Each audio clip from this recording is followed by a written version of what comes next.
Welcome. Today we are continuing with answering paper 1. This is part 2 of the paper that we did yesterday. Kindly subscribe. Question 3a. Describe Elijah's fight against moral corruption in Israel as found in 1 Kings chapter 21. King Ahab coveted Naboth's vineyard, which was close to his own palace in Jezreel. Ahab offered to buy the vineyard at a generous price, or he agreed to have it exchanged to another. Naboth refused to sell or exchange the inheritance because it was family estate. King Ahab went home gloomy and refused to eat. Jezebel asked her husband, "Do you know who governs Israel?" She promised to get Naboth's vineyard for the king, using her own way. So what Jezebel did, she forged letters in the king's name and sealed them with the king's stamp and sent them to the elders of Jezreel. Naboth was accused of 2 grievous crimes, that is, blasphemy and treason. Naboth was not given time to defend himself and was stoned to death. After Naboth's death, Ahab went and possessed the land. So what God did, he sent Elijah to go and pronounce divine judgment on the house of Ahab for what he had done. Elijah was to tell Ahab that his dynasty was going to be destroyed. Ahab put on sackcloth as a sign of repentance.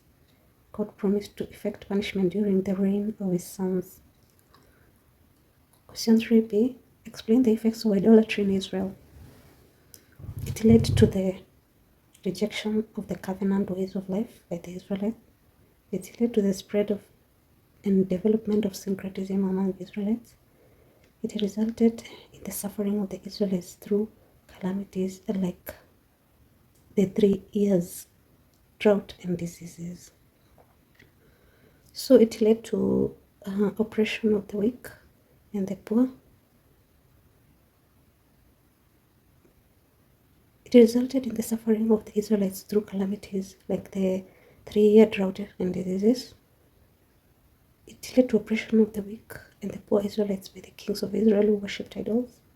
It led to the building of temples and the places of worship of Baal in C.R.E. It led to the rejection of the prophets of God. Israelites' children were given names of Canaanite gods. It led to the exile of the Israelites to foreign land.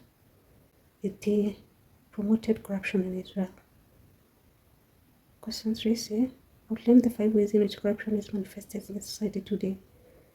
By land grabbing, embezzlement of public funds, misappropriation of public funds, grabbing of public utilities, that is, for example, buildings, nepotism, tribalism in employment, fraud, forgery, bribery. Question 4a. Ways in which were used to write prophetic messages. Prophets themselves wrote down the messages, for example, Isaiah and Habakkuk.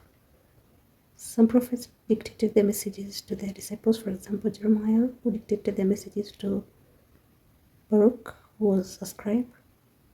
In some cases, the disciples of prophets were preserved the prophets' messages as oral traditions, which were later committed to writing.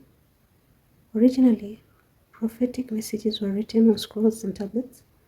Some of the messages may have been written down from memories of those who had the prophecies. In some cases, the prophets and disciples wrote down the oracles and sermons of the prophets. They were written by use of sayings, narratives, songs, letters, prayers. 4b. Teachings of Prophet Amos on judgment and punishment. God is a just judge. God judges people by looking into their hearts.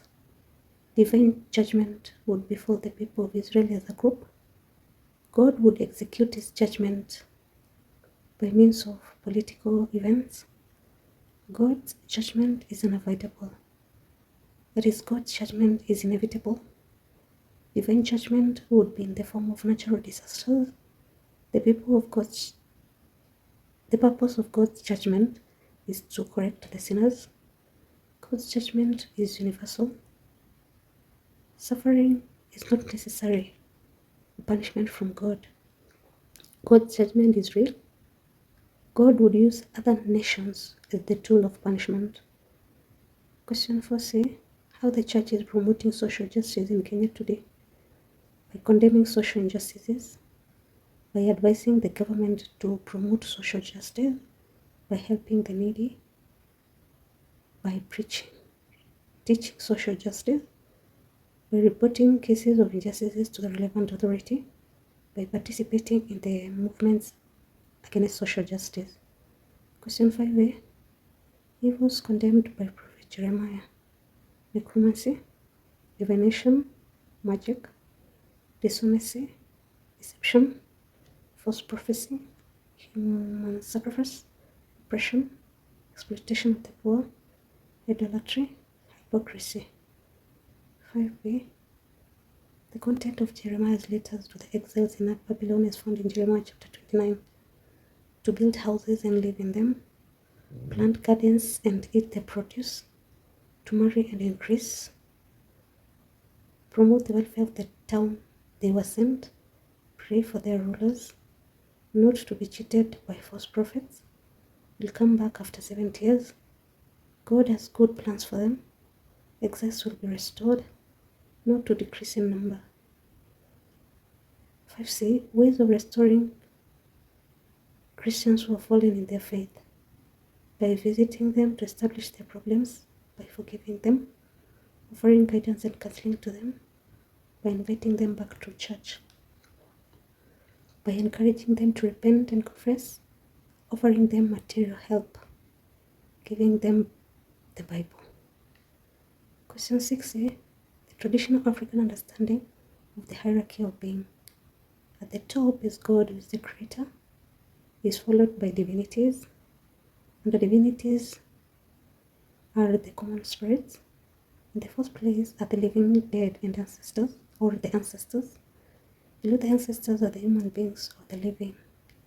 Below the living, or below the human beings, are animals and plants. At the bottom of the list are the non-living things. Question 6b. Outlines the very rules of medicine men in African traditional society.